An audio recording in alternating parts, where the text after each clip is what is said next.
I'm here to talk about something else tonight. Ray's comments were a good segue into that. This is red light cameras.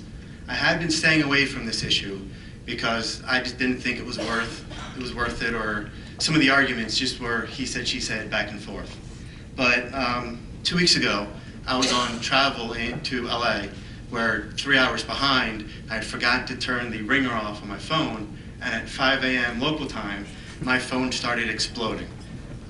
Apparently, Assemblyman O'Scanlan had hired a Virginia-based firm, National Motor Association Foundation, to conduct various measurements of the red light cameras in many towns throughout our state. And what they had published, and I talked to his office today and confirmed this information, is that 2 of the 10 traffic lights in Gloucester Township are in violation of the state ordinance. The one at Blackwood Clementon at Ariel Road is a ½ second too short, and the amber light at Little Gloucester Road, this is when you are heading towards the McDonald's away from St. Agnes Church, depending on how you read the statute or whose engineering report you follow, is anywhere from ½ second to over a second too short. So before I go into any of my analysis, has either our engineering firm or anyone in the town looked into this at all? If I could answer, we established the amber time when the program first started by doing a speed study. The police department conducted a speed study. And as you know, if you've been following it, the amber time has to be based on the 85th percentile speed that's measured there. Once that was established, we got approval of that.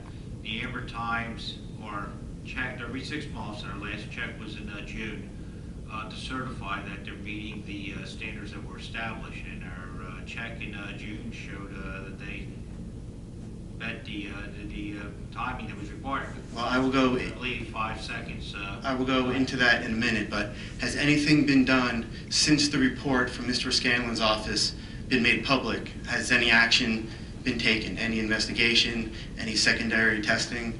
Anything? No, we haven't seen Mr. Scanlon's report. I don't think it'd be appropriate for the council to do anything without that report being submitted to the township council. Well, when I spoke to them today, what they indicated was they've got the preliminary, the final will be coming out in a few days. He will send it to me. If you don't have it already, I will forward it on. I think it should be forwarded to the township. Absolutely. As soon as I get it, I will forward it on. Why wouldn't he send it directly to the clerk? I have no idea. Maybe he is. I don't know. I'm just offering. If I get it, I will make sure, Mr. Canwell, that you have a copy. I'm asking the question. Has he forwarded that report to DOT? They have. They asked if they. Report to the Department of Transportation. I believe so. But again. Has that been forwarded to the township? Mr. Mercado, Violation. I have no idea what he has given to you. I just know what I read in multiple media outlets, and then I called his office today.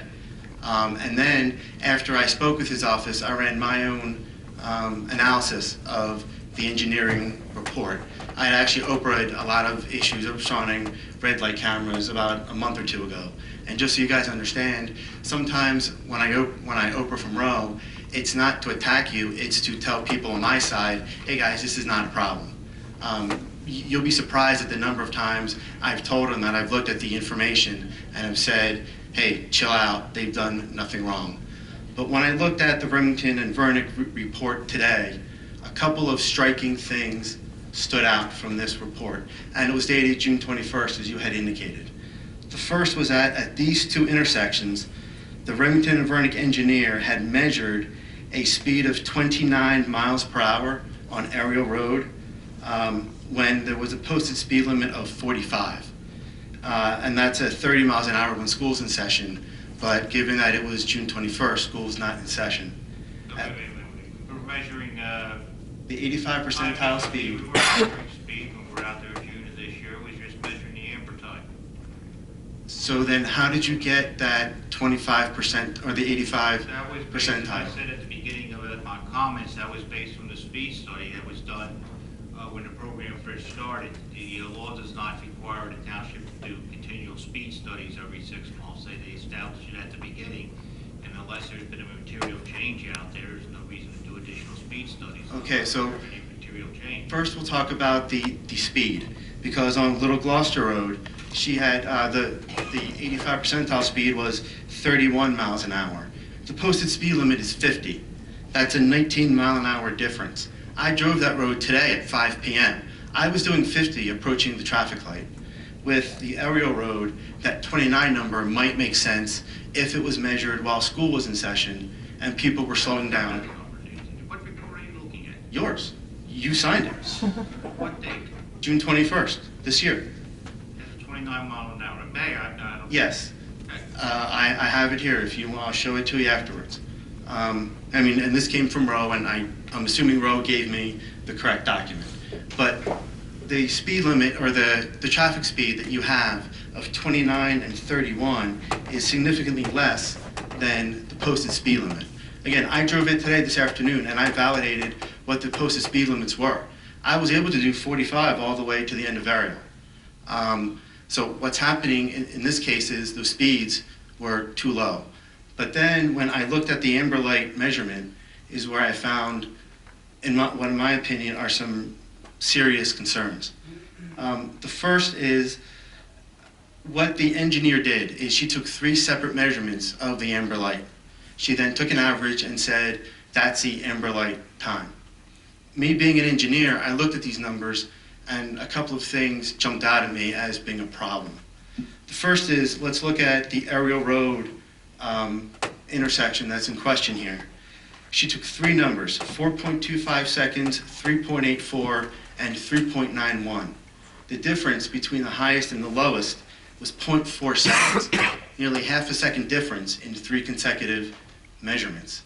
That's a problem. That's why you take 3 to average out any variations you may have in Okay, from an engineering point of view, if you're using an electronic equipment to measure an electronic equipment, and just so you understand, a traffic light is basically light bulbs and timers, right? Think of if you were timing your watch and how long does it take to go around, those numbers, if you're using a computer to measure it, should be very precise, right? You shouldn't have much of a variance. In fact, at Blackwood, Clementon, heading westwards, and Millbridge, she had 494, 494, 497, which is very precise. But in most of these measurements, there's a wide variance. Not only 0.4 seconds, 0.25, 0.41, 0.21, 0.29, 0.03, I mean, you can see where these numbers are. Can you summarize your... The point I'm trying to make here is that these measurements are imprecise. Either the test method is incorrect or not precise, or our amber lights themselves are defective. If we are telling people you are using it's a 4-second light, but she measured, in this case, 2 of them are below 4 seconds. If you're that motorist, you now just got a red light because our amber light was below what we're saying it is. That's a problem. John, is there a standard that they're using when they're measuring these lights? There's not an established standard for it, but the normal practice is, frankly, to go out with a stopwatch, take a series of measurements and average them. That's a standard that have been used for years for measuring these things. I mean, you can get more sophisticated if you want to go through the expense of providing more elaborate equipment, but it's really unnecessary. Well, speaking as an engineer myself, a stopwatch is, I'm sorry, that is not an accurate method. And when we're talking about the red light cameras that are very controversial, that are costing people $80 a clip, if you have an engineer that's literally going start, stop, that is an inaccurate method of measuring these lights. No, we disagree on that. And that's fine, and you absolutely have